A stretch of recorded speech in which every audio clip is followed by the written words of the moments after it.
So I have come close to what you would call perfection. My AJX is not only one of the best AoE clearing descendants in the entire game, leaping across the battlefield, absolutely decimating everything in his path, but in the face of some of the most devastating attacks, AJX can shrug it off. And for good reason. With over 125,000 defense, 15,000 HP, and elemental resistances to cover anything the first descendant can throw at you, it's no wonder AJX is the best tank support and one of, if not the best AoE clearing descendants all in one. This build is near mastered. Let me show you how to build it. Alright, so we are over on the build section. Now I want to say something quickly before we dive into the build. And one thing I've noticed from not only Ajax players, but just players in general, is they're concerned about their damage because they're not doing as much damage as a video that they saw or as this one character in the game. And one thing to understand about the first descendant is every single descendant is going to have a different value that they bring to the table. With this build, I can pull anywhere from 30 to 40 million damage on any given run. And as an Ajax player, that's more than good because what's important is what Ajax brings to the table. I know a lot of players see a lot of these videos where there's a player who goes face devour every single time, has no shielding, no HP, no defenses, very low cooldowns, and they just pump a bunch of damage, go in there and kill one of the lowest HP bosses in the game and post a video and say, oh well, I do a ton of damage. But the reality is those videos are designed with the intention of fooling players who doesn't know better, and that's for a good reason, because those builds are not practical for the game. One of the creators I look at that I really respect is Moxie. He has really good builds. He's a well-known one, so someone that a lot of you should be familiar with. The builds are very good at damage as well as defensive, and they're actually practical. The point I'm trying to get out is you have different value that a DPS meter can't measure. Ajax, for example, has a lot of value because he can shield those glaives that are just shooting and very vulnerable and give them the ability to stand their ground and get damage out rather than jump around and having to avoid damage. A DPS chart won't show that. A build like this one from Ajax will be able to stick reses that are really tough that other characters can't, because you have a lot of defense and you can get a character up and shooting again. A DPS meter will not show those things. So just keep in mind that you need to understand that each descendant has their own value. You shouldn't really too much worry about the damage number unless you're super lacking. Anyway, enough of my pep talk, let's go over the build. So first things first, I did want to start with the stats because they're pretty important. Right now we have 36,000 firearm attack, 11,000 skill attack, 98,000 defense, 139 max shield, 15,000 max HP, and then 350 MP. Now in the thumbnail, I know we have way more defense, and that requires us to lose our shield to get it. Now I'll show you now since we're out here, and you'll see we have over 125,000 defense when our shield is broken. So keep in mind, naturally you will have about 100,000, but with this you'll have 125,000 defense, which is pretty strong. I know a lot of players are going to say, well, isn't there a defense cap? And I'll explain that to you in the build section, but yeah, that's our defense. So now that we covered the stats, let's quickly go over the weapon because we do have some new additions, the main being the Secret Garden tactical rifle. This is the ultimate rifle, and let's look at the details. And look at this weapon, it is amazing. It has a really amazing base crit rate chance, 35%, which is absolutely bonkers. It has a little bit of increase on the crit damage, and it's obviously a burst weapon. It's a tactical rifle, and this is going to be a secondary that you can use and that I typically use whenever I'm doing a mobbing build. We're going to break down a mobbing and a bossing build in this video, but yeah, this is the new weapon that we're using, and the reason we're using this is, one, obviously we want a second option. This one has really good crit and it's a good tactical rifle, a nice little secondary option. And the main thing is a unique ability called Gardener. Whenever you use a dimensional skill, recover custom resources with a set chance, and your custom resource is going to be your void energy. The skill cost is 20% and the trigger rate is a 23.4% chance, and you'll recover 10% of the custom resource. And then you have your, whenever you're using a tech skill, you're going to get the ability called Pest Control. Once again, at a 30% trigger rate, it lasts for 5 seconds. You get a maximum of 3 stacks, and this is going to give you firearm attack and skill power attack, and then you're going to get 12% firearm attack and skill power per stack. This is a pretty big boost for your overall kit depending on what you're doing, and this is a really great addition to your kit because you do dimensional as well as tech.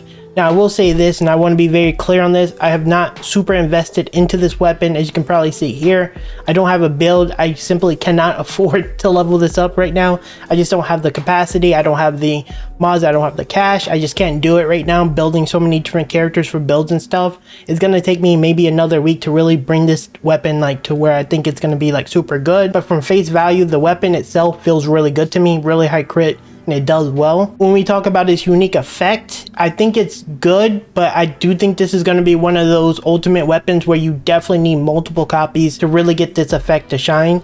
This doesn't trigger as much, and when it does trigger, the custom resources are a little too low. I can see once you get multiple copies of this weapon that it's going to be significantly bigger, giving you more custom resource, because essentially what this does is it makes it so that you can use your void energy buff or your enhancement buff more frequent. This means you save on mana, and then you'll have a higher uptime on using your void, your hypercube like buff that gives firearm damage to your team, which is obviously why I would use the dimensional portion of it. And then on the other end, for the like pest control, when you're using it for your mobbing part of it, this is going to keep your damage higher and you're going to do more and more damage. And while Ajax doesn't do the most like damage overall, he does have amazing AoE, and this really complements it. This is a weapon I would build, but expect it to really come online once you like modify it and then get multiple copies, and then you're going to start seeing this. And I imagine once like the mega dungeons come out soon, this is going to be really integral for like a lot of Ajax players to just keep the damage up for their teammates. So really cool weapon, but needs more testing. Now obviously I always like to update you guys on my tamers, and as you can probably tell, I have a lot of copies of tamers, mostly just one with different elements so that I can, you know, have something for every single boss I face off against. But the build has changed a little bit, so let's go over that quickly. So the major thing is we added a few more slots. We have rifling reinforcement, mental focus. This one is a massive DPS increase. It doesn't actually go towards your DPS number. If you don't understand how like the DPS work, I'll leave a video link down in the description as one guy kind of breaks it down. But this is a massive DPS increase that isn't calculated, but one of the biggest. We use weak point sight, use bullet rain. I swapped that out from the other one that does crit damage. I have weak point detection, inaction, and reaction. And the two new additions are crit and crit damage, because I have found that some crit has been really good. So I'm actually going to do like a hybrid crit thing. Again, this is a work in progress, but when I'm just shooting my weapon at the void bosses, I can do anywhere between 30 and 40 million depending on how much I need to like res allies and stuff. That number definitely will go up with the secret garden in hand, and I have the ability to keep my hypercube like up more and get the buff more. But yeah, we're doing pretty solid damage overall with this setup. But yeah, super good. Now that we broke that down, let's go over our reactors on our components. And I have a materialized mechanics reactor with a secret garden mounting, and then we got a tech and non-tech with a skill cooldown and a skill cost. I felt this was a pretty solid option. I mean, I couldn't find anything else, so it doesn't matter what I felt. This is what the best I got, and it's been pretty good. The skill cost is good whenever I'm mobbing. Since I'm going to be using this weapon primarily for mobbing because of the secret garden effect or the pest control effect, and this actually works really well with this one because it's going to make the cooldown much lower and it's going to make the cost much lower. Sometimes you do have a minor mana problems when things don't drop any. Is rare, but you do have some minor mana problems at times, and this helps with solving for that. So this is what I'm using. You don't have to use this if you don't use the secret garden or you don't use the weapons that I'm using. You can get a purple version and it'll be completely fine, but this is what I use, but tailor it to how you like it. For our external components, I contemplated going Annihilation, I contemplated going Slayer, but I ended up settling on Annihilation. And honestly, the set effects for both of those, while they're decent, they haven't really been that big. And when I tried to play with the Slayer set, it actually had a lot of shield and it didn't have a lot of defense and a lot of HP, and that kind of wasn't really worth it considering the 4 set wasn't really the greatest. So we ended up going back to the Annihilation set because of the fire resistance, the defense, and the HP things that are valuable. We still have the sensor, which has chill, max MP, and defense. Max MP isn't the worst. It's actually pretty decent to have a little bit more, so I'm not actually mad at that. For our memory, we're just using a double defense electric resistance one. You can get this from where you farm the Tamer in the, I believe it's called the Agna Desert in the reconstruction site mission. This is actually a fairly common drop, so you can actually get a really good one really easy if you go there and farm it. And then I end it with a max HP and toxic resistance with some equipment drop, rate increase modifier. This isn't the best rolled one, but this is what I'm using right now, and that really helped me hit that 100k defense. And yeah, that's what I'm using. Let's move on to the actual Descendant modules and everything. So for the Descendant modules, we're going to be going over my mobbing and we're going to be going over a bossing build. Last time we just did a general build. Now this is going to be separated since we did change it up a bit. You'll notice a very unique difference, and that is the Void Charge. Modifies Void Walk and Expulsion damage to increase proportional to defense. This is why we scale it so much, because as far as I can tell, or the mod doesn't say anything otherwise, we can continue to scale those two abilities with defense without having a cap. And since our two shields scale off of defense primarily, this is actually a really good mod for giving us defense and giving us offense, and I think it's just a great benefit. When you use a enhanced skill, your cooldown resets. The cooldown resets only on the void leap from what I can tell, and so just keep that in mind. And this is why things like the secret garden actually works really well, because once we get a couple of more like levels on that, it's going to give us extra void energy, and then we can use this to keep resetting our leap to do multiple leaps. And I'll show you an example of this right now on how this works. So typically the way I'll do it is I'll just typically V in, and V in will give me the first buff, and then I will jump in again, and this will do, well, it'll kill everything because they're dead. Will this respawn them over a duration? Come back. Okay, we'll restart really quick because we do so much damage. We'll turn them to normie mode so they don't die. Alright, so one more time, let's try it again. We'll hit them with the V, and this will like stagger them, it'll do a lot of damage, and I'll do it again. Then you'll have 2 on the void energy, and then we'll hit them with V again, because the ideal thing is we want the C to be able to have the enhancement.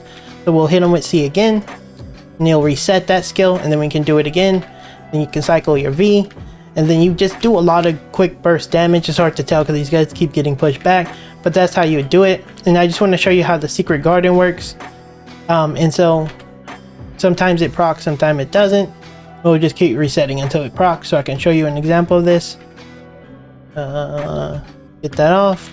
V, as you can see there, how the bar at the bottom has a little bit of a slither. I'm not 100% sure on this, but when you have like it to +3 on the weapon, it'll probably sometimes fill the bar up. What I believe is going to fill that bar up completely.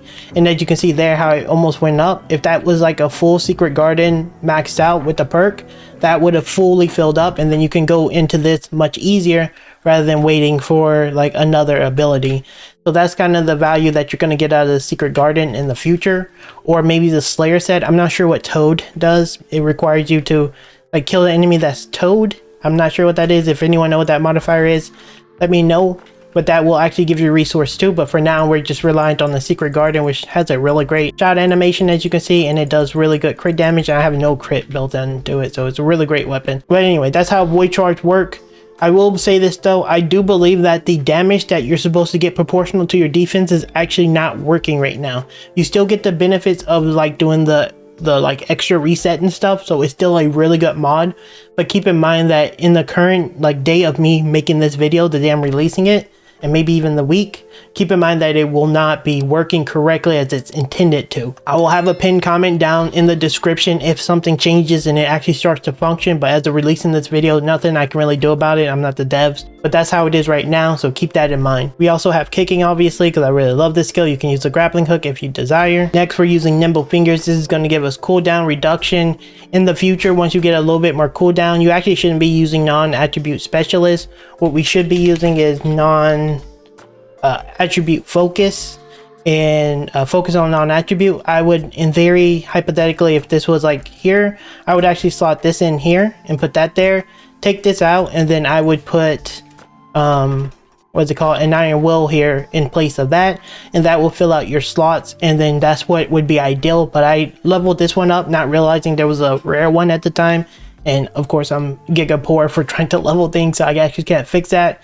But that would be like an ideal change if you want to. You'll suffer a little bit on cooldown unless you have one of the reactors with skill cooldown. But yeah, this is a great option for you. But again, keep in mind, if you have like a secret garden level, then you're getting those benefits from the proc. Cooldown becomes less needed because that's going to like make it proc more often, right? So yeah, keep that in mind. This is how I would change it in the future, but this is what we're using now. So non-attribute specialist is going to give us some damage, and it's super nice. We use skill expansion because this gives us a ton of like AoE on our slams. That's why we do so much like AoE. We can hit everything on the screen. This is why. We use shield conversion. I know some people like to use spear and shield. This is also a great option, but I like the shield conversion because it gives me way more defense at the cost of my very low shield, and I get way more defense out of it, and that's why I'm using it. But yeah, this is what I would use. You can use spear and shield if you choose to, but I wouldn't recommend it. We have increased defense, obviously, for the increase in defense. These are really comparable in the amount of defense you get, which is really cool. That's why I really love this. Increase HP, of course, and then we use HP amplification. We use a total of 6 slots. Well, we use 4. I think it comes with 2 naturally. So I used 4 crystallization catalysts. I almost did more, but I didn't want this build to get too expensive for you guys. So yeah, that's what we're using for the mobbing build. It's really fun. You can jump around like crazy. And if you get the secret garden and they fix void charges damage, your damage is going to be crazy. I can like contend with bunnies to some degree, and when they get too tanky, like you can stun enemies with the void leap really well. Now we're on the bossing build, and you'll notice that I have a lot of capacity, and that's for a good reason, because I wanted to leave it a little open-ended for you. Plus I don't have a mod here, skill module, and it's called Matrix Recomposition. Unfortunately, no matter how much I farm, I cannot get this one. I have literally all of these. I've gotten multiple copies of every one of them, but this one refuses to drop for me, and obviously I can't just farm every day hoping I get it to complete the build. So if I could, I would put that there. When you put it here, I think it's going to cost 6 or 5. I'm not 100% sure whenever you max it out, but that's what we're going to put here. And then we have Agony once again, Nimble Fingers, Shield Conversion, Increased Defense, Increased HP Amplification, and then an Iron Will. Depending on the boss that you fight, I will have some type of defense, and that's the purpose of this. This is going to give you some defense so you can stay alive. So you'll have a lot of flexibility to put the resistance type that you want here if you choose to. This one will cost you 5, so you'll have 77, and that'll just leave you 3 points left over. If you decide to add more modules to this, obviously you can push this build to the next level. What I would possibly do is just maybe get some range. Any of these range skills work. Obviously you can't afford this one, but like dropping in a skill expansion like that will work completely fine. So that's a great option just to help you get a little bit of range. But that's what I would do if I didn't have didn't have this, which I don't have, and this is typically what I do because it'll still give me a decent amount of range on it, and we'll show you in game. Decent amount of range on it, so your allies can kind of sit in and still be safe. This is more than good enough for most players, so it's actually pretty good. And generally speaking, a lot of the bosses like to walk into your shield for some reason and shoot into it, which they need to tweak that AI. And this is having a too big of a shield is actually a detriment facing off against bosses, in my opinion. So yeah, that is how we're doing the bossing build. Quickly going back to the mobbing build, that's how we're doing the mobbing build. Ideally, you'll get expulsion here and level it up to the max. I do want to say one more thing though before we end this video, that both of his mods are bugged. Expulsion is bugged. I think it's bugged positively. It's like giving too much shield or something to allies, making them stay alive. And then obviously void charge is bugged because it's not doing the damage that it should do. It's doing the reset thing, but it's not doing the damage it should do. Oh, and one thing I did forget to mention, whenever you have that in, it changes the skill to dimensional. I'm not sure if that's intended. This is naturally tech. It changes to dimensional when you have this in, and it doesn't reset this skill. Even though it says cooldown is reset, it doesn't specify, but it does say it resets the cooldown. I don't know why it says that, but yeah, maybe they can get some clarity or fix it. By the way, these two skills are a little bugged. You'll still get a lot of value out of both of them because one is bugged positively and this one is like you're getting half the benefit, but still it's really good. And there you have it, guys. That is my updated Ajax build. This build is absolutely tank. I don't feel like I'm ever gonna die. I stand in AoEs, I do what I want, I protect allies, and if used correctly and you really take this build to the next level, you are actually pretty good on dealing damage and helping your allies stay alive, which is the benefit of being an Ajax. With that said, that's gonna be it for my Ajax builds for a while. I do want to start exploring other Descendants and bringing them to the next level because there's so many Descendants that's not getting any love. Down in the comments, let me know what Descendant you would like to see me really take to the next level. Whichever Descendant is upvoted the most, I will probably just play it and get them to the next level. I will not be playing Bunny though. Don't forget, I live stream over on Twitch every single day, so consider coming over and ask me any questions. If you want some clarity on the build or anything like that, feel free to stop by. And just like that, guys, I'll see you in the first Descendant video very soon.